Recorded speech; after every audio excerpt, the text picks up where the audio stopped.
ఎటు పోతాంది మన వ్యవస్థ?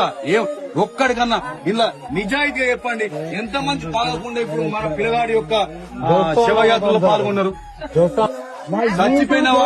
చచ్చిపోయిన పిల్లగాళ్ళు మన దోస్తులైతే, చచ్చిపోయిన పిల్లగాళ్ళు మన అన్నదమ్ములైతే, నిజంగా మనకు రేషం పౌరుషం ఉంటే, వాళ్ళ మీద ప్రేమ అభిమానం మనకు ఉంటే, వీళ్ళ సావైనా మనల్ని మార్చాలి.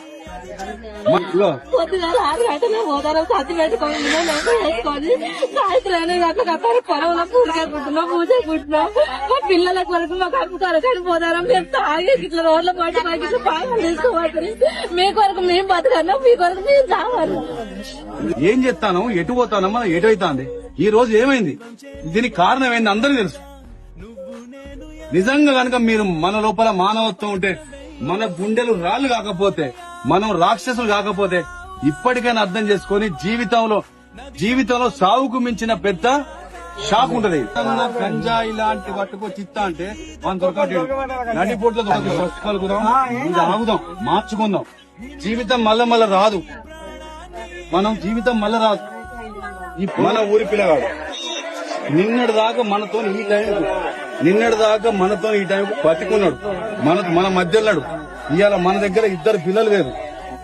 అరే అని చెప్పి బుధమి చేసుకుంటూ రోజు కలిసి చదువుకున్నాం, కలిసి తిరిగినాం. ఇవాళ మనిషి వేయండి. తల్లిని నేను కష్టపడి 500,000 రూపాయలు నేను కూలి కైకిలు చేసుకొచ్చుకొని మీకు తిండి పెడితే మీరు మాకు కడుపు కోత మిగులుస్తానంటారు. మీ అందరు కొడుకులు తనకు పుట్టినా తాగుడే, సచ్చినా తాగుడే, ఎవడో గెలిచినా తాగుడే, ఎవడో ఓడిపోతే తాగుడే, ఎటు చేసి తాగుడు. దాంతోడు గంజాయిలు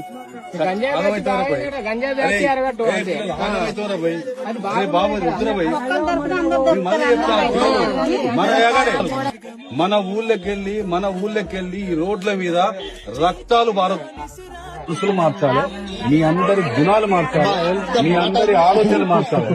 ఇవాళ మీరందరూ ఆయన కొడుకులు కావాలి. అప్పుడే నిజంగా మీ దోస్తుకి ఇస్తున్న మీరు నివాళి, నిజమైన నివాళి మీ దోస్తుకి ఇచ్చేందంటే, తండ్రి కొడుకును పోగొట్టుకున్న తండ్రికి మేమందరం బాబు మీ కొడుకులమే. మీకు నిజం చెప్తున్నా, పిల్లలు, నేను శనిగరం బిడ్డని, నేను చెప్తానా, మీకు రేషం పౌరుషం ఇంత అంత ఉంటే, మన అవ్వలు చెప్తున్నా ముచ్చట్టు, మన దోస్తు సాక్షిగా బంద్ చేయాలి.